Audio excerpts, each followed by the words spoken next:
নমস্কার বন্ধুরা।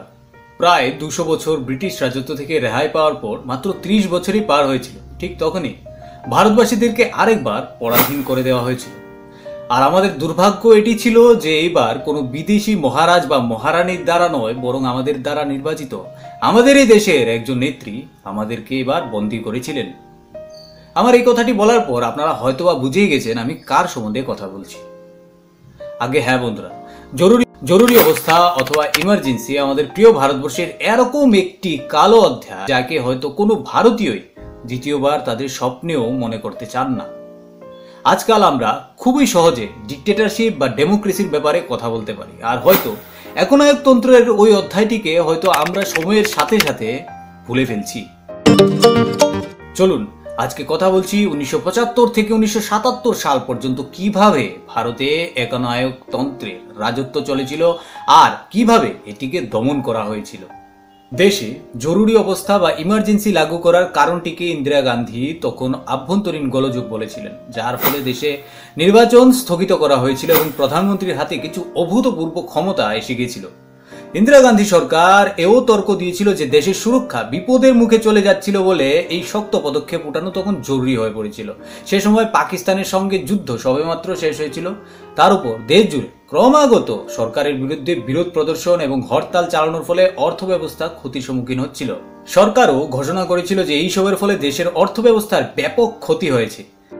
এরকম বলা হয় যে আপাতকাল 1975 সালে এলাহাবাদ উচ্চ ন্যায়ালয়ের একটি সিদ্ধান্তের পরে লাগু করা হয়েছিল, যাতে শ্রীমতী ইন্দিরা গান্ধীকে নির্বাচনী অনিয়মের অভিযোগে দোষী সাব্যস্ত করা হয়েছিল এবং এর ফলে ওনাকে সংসদ থেকে অযোগ্য ঘোষণা করার সাথে সাথে আগামী 6 বছরের জন্য কোনো নির্বাচিত পদে থাকা থেকেও নিষিদ্ধ ঘোষণা করা হয়েছিল। এই সিদ্ধান্তের পরপরই ইন্দিরা দেশে জরুরি অবস্থা ঘোষণা করে দেন।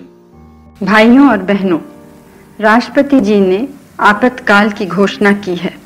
इससे आतंकित होने का कोई कारण नहीं है। आप सभी गहरे और व्यापक षड्यंत्र से अवगत होंगे जो उस समय से रचा जा रहा है जब से मैंने भारत के जनसाधारण के लाभ के लिए कुछ प्रगतिशील उपाय करने शुरू किए। प्रजातंत्र के नाम पर प्रजातंत्र के काम को ही नकारने की कोशिश की जा रही है। আপনি কি জানেন আসলে 1975 ইমার্জেন্সির দিনগুলোতে কি কি হয়েছিল? কখনো ভাবলেই শরীর শিরশির করে ওঠে। সত্যি কি আমাদের দেশে এমন কিছু ঘটেছিল? জরুরি অবস্থা চলাকালীন সময়ে প্রেসের স্বতন্ত্রতা এবং নাগরিকদের স্বতন্ত্রতার উপরে সীমা বেঁধে দেওয়া হয়েছিল। অকংগ্রেসি নেতাদের উপর কঠোর আচরণ করা হয়েছিল। তখনকার দিনগুলিতে প্রেস ওটাই ছাপত যা ইন্দিরা গান্ধীর সরকার ডিমান্ড করত। আর শুধুমাত্র এই নয় বন্ধুরা, ইন্দিরা গান্ধী সরকার নাগরিকদের স্বতন্ত্রতার উপর বিধিনিষেধ আরোপ করা ছাড়াও ট্রেড ইউনিয়নদের উপরেও কঠোরতা দেখান। সরকার ট্রেড ইউনিয়নের গতিবিধি, শ্রমিকদের হরতাল করার উপর নিষেধাজ্ঞা লাগানোর মতো কাজ খোলাখুলি করে যাচ্ছিল। কোন রকম বোনাসের কথা তো বাদ দিন, শ্রমিকদের জন্য ফিক্সড স্যালারি সিস্টেম চালু করে দেওয়া হয়েছিল। আর এর বিরোধিতা করতে গেলে শ্রমিক কর্মী ও নেতাদেরকে সরকারের দ্বারা শক্ত হাতে দমনের সামনা করতে হয়েছিল। এই সময়ের আরো একটি বিতর্কিত বিষয় ছিল ইন্দিরা গান্ধীর ছেলে সঞ্জয় গান্ধীর দেশ জুড়ে বড় পরিমাণে বন্ধ্যাত্বকরণ অভিযান চালানো আর শহরের সৌন্দর্যায়নের নামে বস্তিগুলোকে ধ্বংস করা, যার জন্য বস্তিবাসীদের কোনো ধরনের আগাম সূচনা পর্যন্ত দেওয়া হয়নি। সঞ্জয় গান্ধীর নির্দেশ করা এই কাজটি পুরো পৃথিবীতে আজ পর্যন্ত মানবাধিকার লঙ্ঘনের একটি বড় উদাহরণ হয়ে রয়েছে।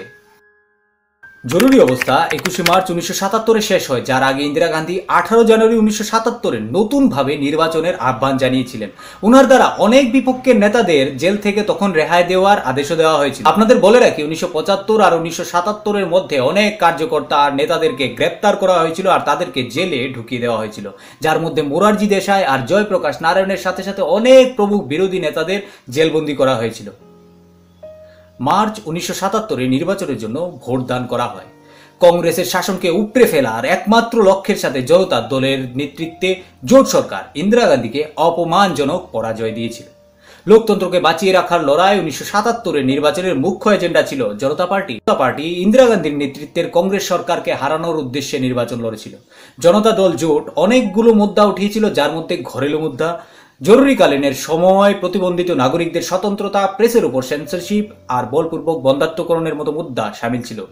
তখন জনতা পার্টি জোট দেশে লোকতন্ত্র বহাল করার প্রতিশ্রুতির সাথে জনগণের সঙ্গে জুড়তে সক্ষম হয়েছিল।